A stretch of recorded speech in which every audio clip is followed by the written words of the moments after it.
दिनांक 28 अगस्त को महागामा थाना के कस्बा स्थित उन्मुल मोमानिया जामिया ऐसा बनात मदरसा में एक नाबालिग बच्ची का संदिग्ध परिस्थितियों में मौत का मामला सामने आया था, जिसमें मृतिका के पिता के लिखित आवेदन के आधार पर महागामा थाना कांड संख्या 177-25 सुसंगत धाराओं में दर्ज किया गया था। मामले की गंभीरता और संवेदनशीलता को देखते हुए पुलिस अधीक्षक महोदय गुड्डा के द्वारा मेरे नेतृत्व में एक एसआईटी टीम का गठन किया गया था और गठित एसआईटी टीम के द्वारा अनुसंधान के दौरान जितने वैज्ञानिक, तकनीकी और मानवीय सूचना से संबंधित तथ्य आए, उसका गहराई और विस्तृत से विश्लेषण किया गया है।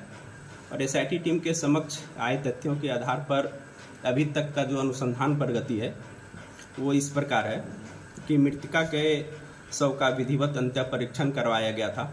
अंत्य परीक्षण में चिकित्सक के द्वारा cause of death due to hanging बताया गया। इसका पोस्टमार्टम रिपोर्ट मृतिका के परिजन को उसी समय उपलब्ध करवा दिया गया था। दूसरा है कि घटना स्थल पर जो फोरेंसिक एक्सपर्ट को हम लोग बुलाए थे, उन लोग भी साक्ष्य संकलन का प्रयास किए, साक्ष्य संकलन का प्रयास किए। मदरसा प्रबंधन द्वारा उर्दू में लिखा गया एक सुसाइड नोट प्रस्तुत किया गया था, जो बताया गया था कि मृतिका के सलवार से बरामद किया गया है, उसके पैकेट में था। उक्त सुसाइड नोट को विधिवत प्रस्तुति सह जब्त सूची बनाकर और माननीय न्यायालय से अनुमति प्राप्त कर उसको विधि विज्ञान प्रयोगशाला मिलान के लिए भेजा गया है। घटना के समय मृतिका द्वारा पहने गए कपड़े और अन्य जरूरी चीज़ों को विधिवत जांच हेतु विधि विज्ञान प्रयोगशाला को भेजा गया है, जो रिपोर्ट अभी अप्राप्त है। अनुसंधान के क्रम में मदरसा के कई स्टाफ और मदरसा में पढ़ने वाली कई बच्चियों और उसके माता पिता का बयान लिया गया है। तकनीकी अनुसंधान में आए कई संदिग्ध नंबरों और उससे संबंधित व्यक्तियों का सत्यापन कर पूछताछ भी किया गया।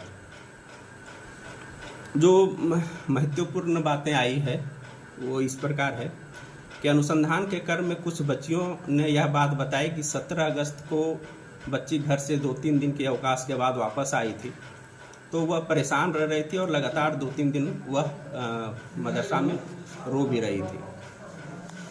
साथ ही कुछ अपने दोस्तों के पास ऐसो आत्महत्या करने की भी बात बोल रही थी। उसके दोस्तों से पूछताछ करने पर ज्ञात हुआ कि मृतिका की माँ मृतिका को प्रत्येक बात पर रोक टोक करती थी, जिसको लेकर मृतिका काफ़ी परेशान रह रही थी।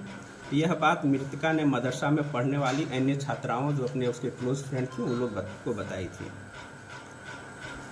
दूसरा क्या है कि सुसाइड नोट के संबंध में जब अनुसंधान किया जा रहा था तो उसकी फ्रेंड में ही एक बच्ची है, जिसके द्वारा यह बताया गया कि वह सुसाइड नोट उस बच्ची के द्वारा ही लिखा गया था, जिसको मृतिका ने खुद लिखवाया था। और ये सुसाइड नोट 26 अगस्त को ही वह लिखवाई थी। पूछताछ में सुसाइड नोट लिखने वाली छात्रा ने इसे स्वीकार किया। साथ में एक और बच्ची है जो उस समय सुसाइड नोट लिखवाने के समय वहाँ मौजूद थी, उसने भी बताया कि ये मेरे समक्ष ही लिखा गया है। तो ये छात्राओं का बयान मृतिका के संबंधित है और उसका कहना था कि मृतिका जो यह बोल के ये सुसाइड नोट लिखवाए कि वो अपने परिजन को इसका देखकर और डराएगी। बाद में वो बताया कि हम फाड़ दिए थे।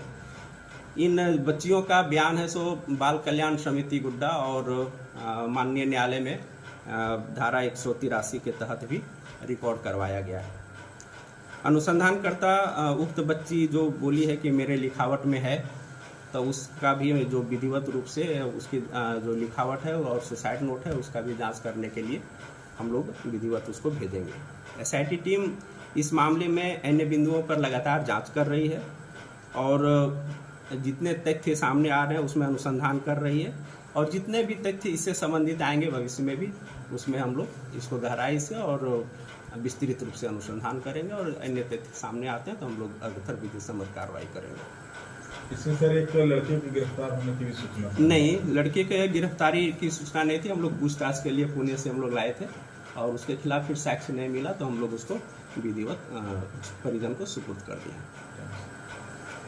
इसमें जितने भी अटकलें लगाई जा रही थी, बहुत सारी बातें, बहुत सारे बिंदुओं पर कि लाश को पहले उतारा गया, उसके बाद वो सुसाइड नोट मैच नहीं करना उनके लिखावट से, उस दिन ये सारी बातें क्यों नहीं आई और इस तरह का क्या अनुसंधान? सारी बातें अनुसंधान अंतर्गत थी और जो जो अनुसंधान अभी हम लोग का इतने दिन के अनुसंधान के बाद जो बातें प्रकाश में आई हैं तो उस बातों के आधार पे ही आज हम लोग ये सब चीज़ कर पा रहे हैं। रिपोर्ट